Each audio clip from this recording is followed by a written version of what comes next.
The hotel keycard fell out of my wife's blazer pocket while I was hanging it in the closet, and for a long moment I just stood there, looking at it on the hardwood floor. It was a Thursday evening in late October. My wife was in the kitchen uncorking a bottle of Pinot Noir she'd picked up at some boutique wine shop in Midtown. The blazer still held the shape of her, the way the shoulders sat, and the card was from the Raleigh Mariner, which was 45 minutes from our house, and nowhere near anything she'd mentioned being. I set the card on the shelf inside the closet where she kept her spare reading glasses. I didn't say a word. I had dinner. I had wine. I watched her talk about the charity gala planning, like the card was still on the floor, like it hadn't changed the air in every room of our house. I'm 54 years old. I've been CFO of Piedmont Regional Medical Center for 11 years. In that role, you learn early that what you see in a balance sheet is rarely the full picture. Something always lives beneath the surface. So I knew, sitting at that dinner table watching my wife refill my glass and talk about centerpiece arrangements, that the keycard was the top of something I was not going to like finding. The next morning I pulled up our joint investment account before I even had coffee. My wife had always managed the household accounts. We'd kept that arrangement for 22 years, and I'd never felt any reason to look too closely. In the 4 months since August, $43,000 had moved out through a series of transfers I didn't recognize. The label on each one read Home Renovation Consulting. We hadn't touched anything in the house. I called my friend Alec from my car in the hospital parking garage. We'd known each other since our grad school days at Chapel Hill. He runs an IT security firm out of Charlotte now, the kind of operation that does quiet work for people who have quiet problems. I told him I needed a discreet GPS unit, something small and magnetic that would hold under a vehicle frame. He didn't ask. He sent a courier that afternoon with a matte black case the size of a deck of cards. I put it under my wife's Volvo while she was at her weekly foundation board meeting, crouched between the front driver's side wheel well and the undercarriage, listening to my own pulse in the quiet of the parking deck. The pattern over the next 10 days was straightforward. Yoga studio on Tuesday morning, the farmer's market on Saturday, her sister's place out in Morrisville, a lunch spot in Cameron Village she favored with 2 of her friends from the foundation. Routine, familiar, the geography of a life I thought I knew entirely. And then the following Thursday at 1:48 in the afternoon, the dot on my phone stopped at the Raleigh Mariner and didn't move for 2 hours and 11 minutes. I left my office at noon the Thursday after that. I parked in the hotel's overflow lot behind a catering van and I waited. My wife's silver Volvo pulled in at 1:39. 4 minutes later, a black Range Rover parked 2 spaces over. The man who stepped out was Darren Locke. Board member, commercial real estate developer, 47 years old, husband of Tabitha Locke, father of 2 daughters currently enrolled at Briarwood Academy. He was the kind of man who dominated every fundraising dinner with opinions nobody had requested, who had something to say about every quarterly line item as though the committee had been waiting specifically for his interpretation. I had sat across from him at board meetings close to 40 times. He walked toward my wife's car with his hand already reaching before he got to her window. She lowered the glass and he leaned in and kissed her. Not hello, not friendly. The other kind. I sat in my car and watched until they walked inside together. Then I drove back to the hospital and rearranged the quarterly report projections, which suddenly felt like the least important thing I'd ever touched in my career. That evening, my wife made chicken piccata and poured us both a glass of the leftover Pinot from the week before and told me that Darren had pledged an additional $25,000 to the foundation's literacy program. She said it with such genuine warmth that I had to set my fork down for a moment and look at my plate. I let 2 more weeks pass. I said nothing. I let the tracker run and I went to work and I sat through board meetings where Darren Locke talked too much. And I came home to dinners and ordinary evenings and a wife who, as far as I could observe, had not changed a single external detail of her behavior. I began reviewing the hospital's financials differently during those 2 weeks, not as a CFO doing his quarterly review, but as someone pulling a thread. Darren's development firm, Locke Meridian Properties, held a long-term lease on a medical office building our system had acquired 4 years prior. The lease rate had been renegotiated the previous spring. I'd approved the revised terms based on an independent property appraisal. I pulled the appraisal file again with fresh eyes. The firm that had produced it, Vantage Property Analytics, had been incorporated 11 months before that appraisal was submitted. Its registered agent was a P.O. box in Delaware. I requested Vantage's payment history through our legal department under the guise of routine vendor contract review. The invoices totaled $87,000. The work product on file was 6 pages of boilerplate language and a single-tooth comparable sales table. I've reviewed hundreds of appraisals.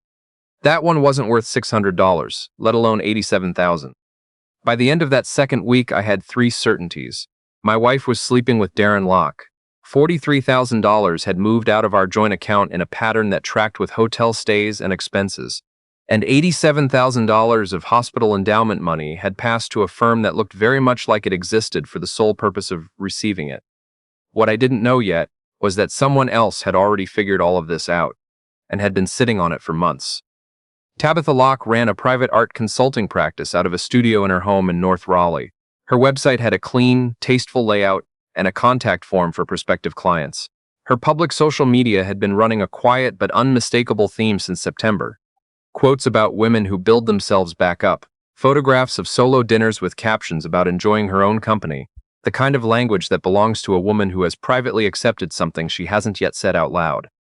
I found her schedule through the website's booking page. She saw clients on Tuesday and Friday afternoons. On a Friday in early November, I drove to the Whole Foods near her neighborhood and parked in the lot. She arrived at 3:15 in a cream-colored coat with her hair pulled back, moving with the composed precision of someone carrying something very heavy in a way that has become second nature. I let her get to the wine aisle before I stepped around the end cap and said, "Mrs. Locke, my wife is Corinne." She looked at me for a moment with no expression at all. Then she said quietly, "I wondered when you'd show up." We sat in her car for close to an hour.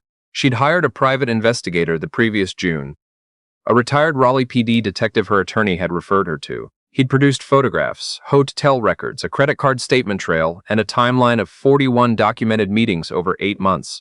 She had a consultation scheduled with a divorce attorney the following week, and planned to walk in with a file that would support a settlement of everything Darren had accumulated since their wedding day.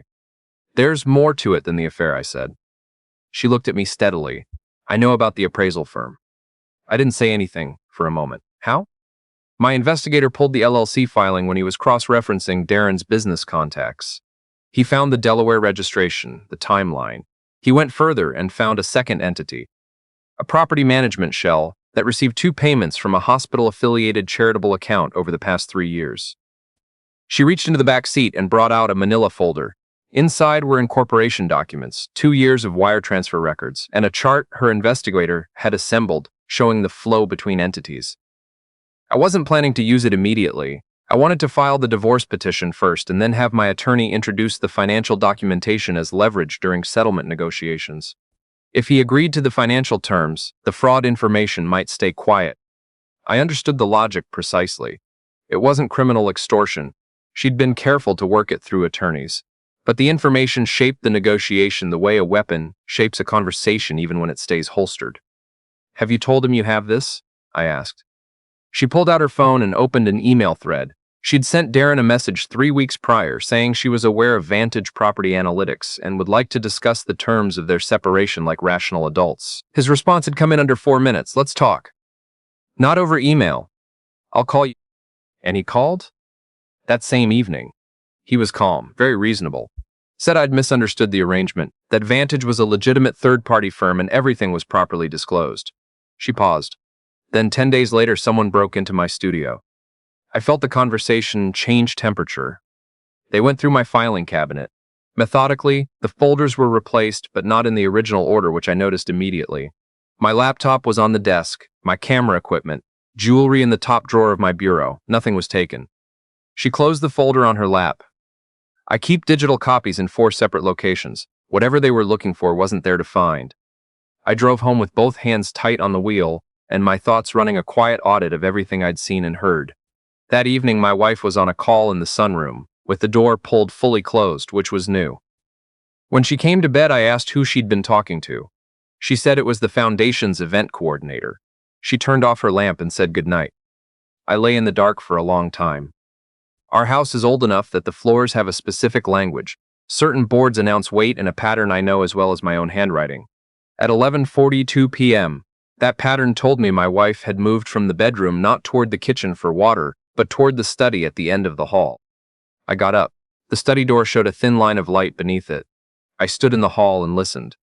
Her voice was low, almost no volume at all. She's not going to stop, Darren. I know what you said.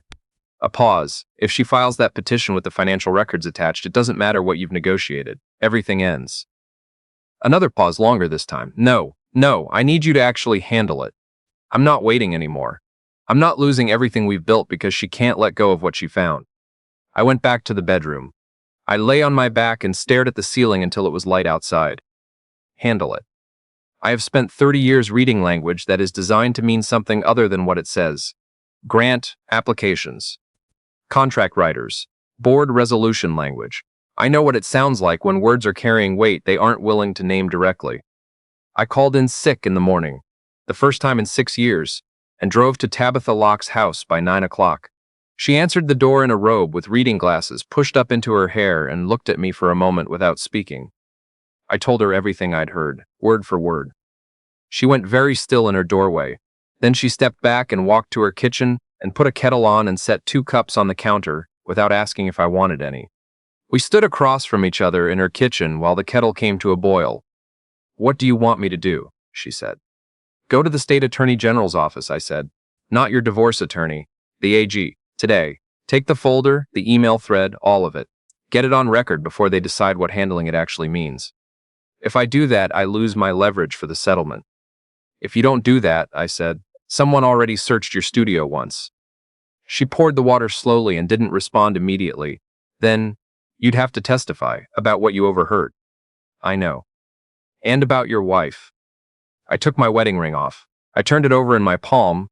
Plain white gold, the same band I'd put on 22 years ago in a small church outside Greensboro on a Saturday afternoon in June.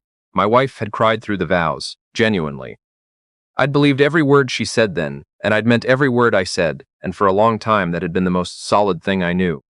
"I'll testify to everything I saw and heard," I said. "That's what I can offer."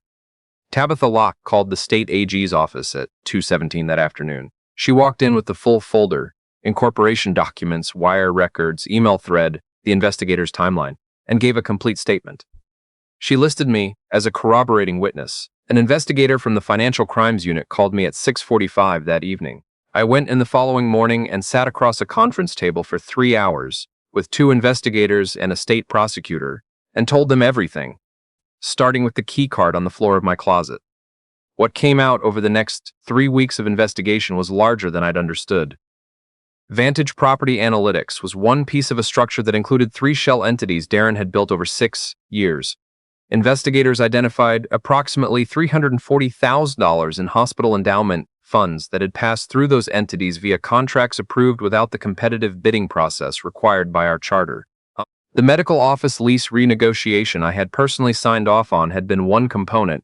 I'd worked from documents I had no cause to distrust, produced by a firm I had no reason to know was controlled by the man sitting across the board table from me. The hospital's external auditors subsequently confirmed my clearance. It took 8 months. 8 months of administrative leave and legal interviews and document reviews and waiting. The investigators also recovered a text thread between Darren and my wife that ran back 14 months. In a series of messages from 3 weeks before I stood in Tabitha's kitchen, my wife had written, "She's not backing down and I'm done waiting. We need to make this go away completely this time. I mean it." His response, "I'll handle it. Don't text about this anymore." Her response 20 minutes later, "I need confirmation it's done, Darren, not promises." They found my wife at her sister's house in Morrisville. She hadn't packed a bag. She'd driven there the morning the investigators executed the warrant on our home. The way people go somewhere familiar when the floor is given out, not as a strategy but as instinct. I was asked to remain on the sidewalk while the investigators went in. She saw me through the front window before they brought her out. Her face did something I couldn't fully name. It wasn't rage and it wasn't grief. It was something that had gone past both of those into territory I had no reference point for. She didn't say my name when they walked her past me to the vehicle. She didn't say anything at all. Darren was arrested at a job site in Cary. He began talking to his attorney before the arresting officers had finished reading his rights. The charges against my wife were conspiracy to intimidate a witness, obstruction of a civil investigation, and accessory to wire fraud in connection with the hospital endowment. Specifically the $43,000 in transfers she'd facilitated from our joint account into an LLC's Darren controlled. Transfers that had helped sustain the infrastructure of his scheme while my name appeared on the account. The case took 16 months to reach sentencing. Darren received 9 years. He cooperated extensively with prosecutors once he understood the scope of what they had, which produced a more efficient case and did not produce a lighter sentence. Cooperation in a fraud of that magnitude, the judge noted, was the floor, not the ceiling. My wife received 4 years. The court acknowledged that her role had been facilitative rather than central, but her documented communications demonstrated knowing participation in witness intimidation. 4 years, with parole eligibility at 26 months. Tabitha Locke received no charges. The state reviewed all of her communications and determined that her email to Darren constituted protected pre-litigation leverage, not criminal extortion. Her divorce was finalized 8 months after the arrests. The settlement she received was substantially larger than what she'd originally intended to negotiate. The criminal proceedings had a clarifying effect on the full picture of Darren's assets. She moved to Nashville the following spring and, from what I understand, has continued her consulting work there. She sent me a handwritten card the week after sentencing. The card had a photograph of the Blue Ridge on the front. Inside she wrote, "You didn't have to come to my door that morning. I want you to know I haven't forgotten that you did." I kept it in my desk at work, tucked under a legal pad in the top right drawer, where I keep things I'm not ready to put away. The divorce was finalized 4 months after the criminal sentencing. There wasn't much architecture left to the proceeding, between legal fees, asset seizures tied to the fraud investigation, and the disruption to our accounts during the 14 months of proceedings. What remained was simpler than 22 years of marriage has any right to be. I signed the papers in my attorney's conference room on a Wednesday afternoon in March, and that was the end of it as a legal matter. I sold the house that spring. It was a good house. I'd always liked the way the morning light came through the kitchen windows and the sound the backyard made in a windstorm, the particular voices of those specific oaks. But there is a version of a place that only exists inside a specific life, and when the life ends, that version of the place ends with it, regardless of whether the structure is still standing. I accepted a CFO position in Nashville in the fall. Different medical center, different city, different view from a window I'm still getting used to. My first day back in that role after the longest period of professional stillness in my adult life, I sat down at an unfamiliar desk and opened a set of financials I had never seen before, and I read every line, every footnote, every supporting schedule, every vendor listed in the accounts payable register. I don't know yet whether that's wisdom or damage. My best guess is that it's both. My best guess is that those two things are often made of each other. What I know with certainty is that I stood in a hallway in my own house at midnight and heard my wife plan something I could not allow, and the following morning I drove to a woman's front door and told her the truth. I sat across from state prosecutors and testified against the person I had built my adult life around. I did it not because I had stopped loving her. I'm not entirely sure what happened to that, whether it went out all at once or had been going for some time before I found that keycard. But because there are things you cannot stay quiet about and still recognize yourself clearly afterward. My entire career is built on one foundational principle. The numbers have to be true, not approximately true. Not true in a particular light or true from a useful angle. They have to be true because people make decisions from, and when those decisions are wrong, the harm moves quietly through a system until it becomes something no one can honestly claim they didn't see coming. My marriage had become a set of numbers that were not true. I'd learned a long time ago that pretending a false balance sheet is balanced doesn't make it balance. It only delays the accounting, and it makes the accounting harder when it finally comes. The plane touched down at Nashville International on a Sunday evening in early October, just as the light was going gold over the Cumberland. I had 2 checked bags and a carry-on, and a job that started Monday morning, and I sat in the back of the rideshare looking out at a city I barely knew and thought, this is what beginning again looks like. Not dramatic, not triumphant. Just a new set of streets to learn, and a desk waiting, and work to do, and the plain ordinary requirement of getting up the next morning and doing it honestly. That has always been enough to go on.